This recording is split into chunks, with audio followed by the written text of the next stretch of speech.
Сәлеметсіздер ме оқушылар? Бүгінгі сабақта біздің қарастыратын тақырыбымыз нақты көрсеткішті дәрежелі функцияның туындысы мен интегралы. Оқу мақсаттары: нақты көрсеткішті дәрежелі функцияның туындысын табу ережелерін білеміз және қолданамыз. Нақты көрсеткішті дәрежелі функцияның интегралын табу ережелерін білеміз және қолданамыз. Сіздерге 10-шы сыныптан белгілі x-тің n дәрежесінің туындысы n көбейтілген x-тің n-1 дәрежесіне, мұндағы n натурал сан.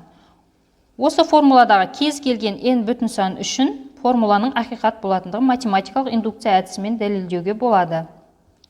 Дәлелдеуі: бірінші, n тең 1 болғанда, бірінші формула бойынша x-тің туындысы тең 1 түріне келеді. Бұл теңдік ақиқат, өйткені f от x тең x функциясының туындысы f от x плюс дельта x тең x плюс дельта x-ке.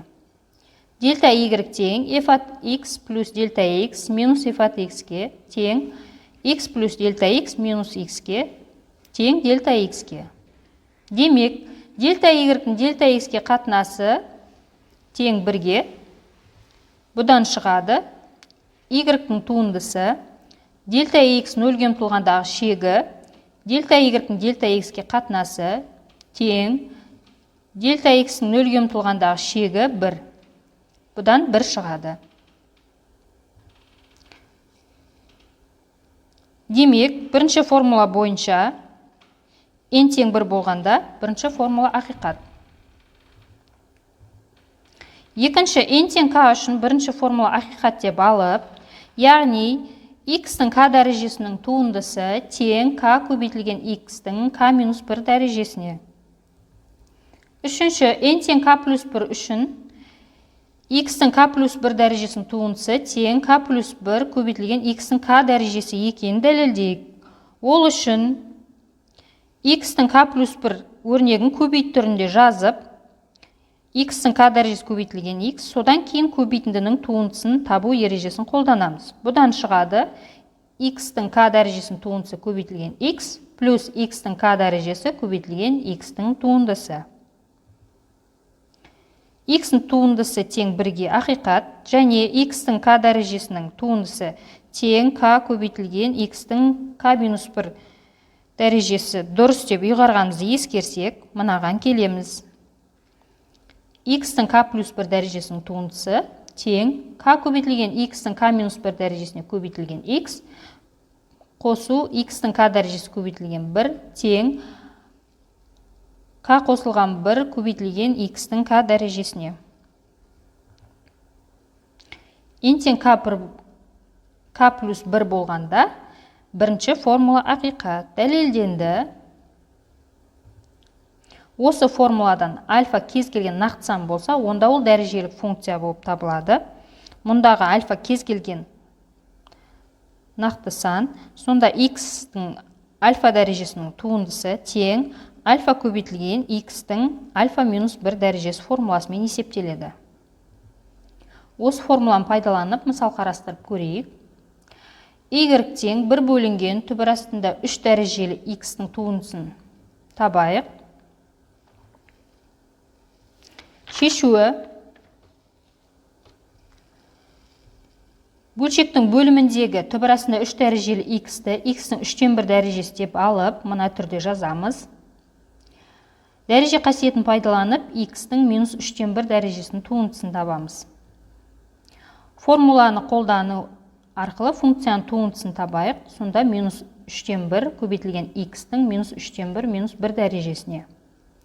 Алынған туындымызды ықшамдасақ, минус 3-тен 1-дің көбейтілген x-тің минус 3-тен 4 дәрежесіне. Дәреже қасиетін пайдалану арқылы x-тің минус 3-тен 4-ті түбір астында 3 дәрежелі x-тің 4 дәрежесі түрінде алуға болады. Түбірдің астынан шығару арқылы теңдік шығады. Бізде минус 1 бөлінген 3x көбейтілген түбір астында 3 дәрежелі x-ке мәнін аламыз.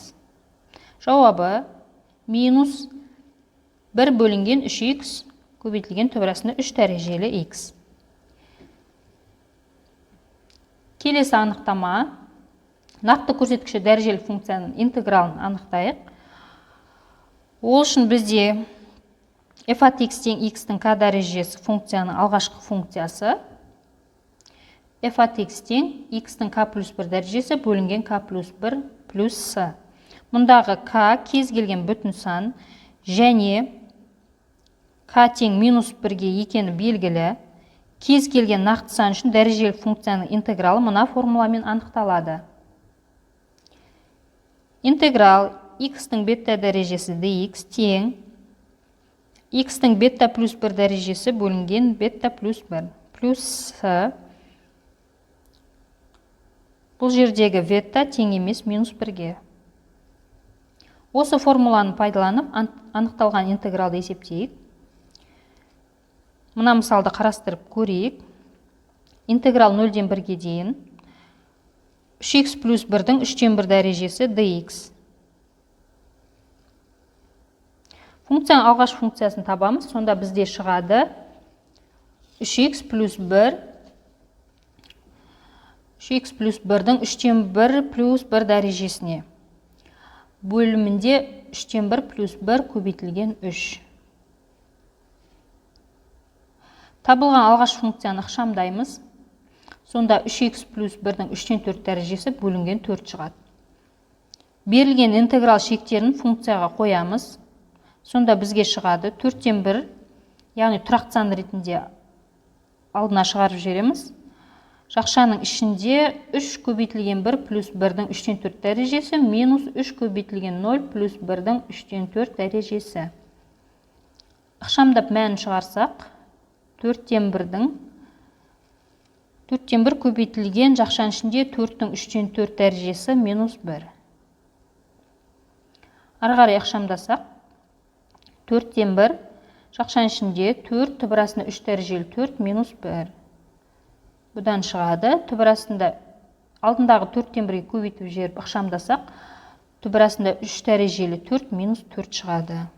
Яғни жауабы түбірасында 3 дәрежелі 4 минус 4-тен 1. Келесі мына мысал тапсырманы орындап көрейік. Берілген функцияның туындысын табамыз. Яғни сәйкестендіру кестесі бойынша сол жақтағы функциядан оң жақтағы туындысын тауып отырамыз. Бірінші функция бізде y тең минус 3x квадрат. Бұл функцияның туындысы.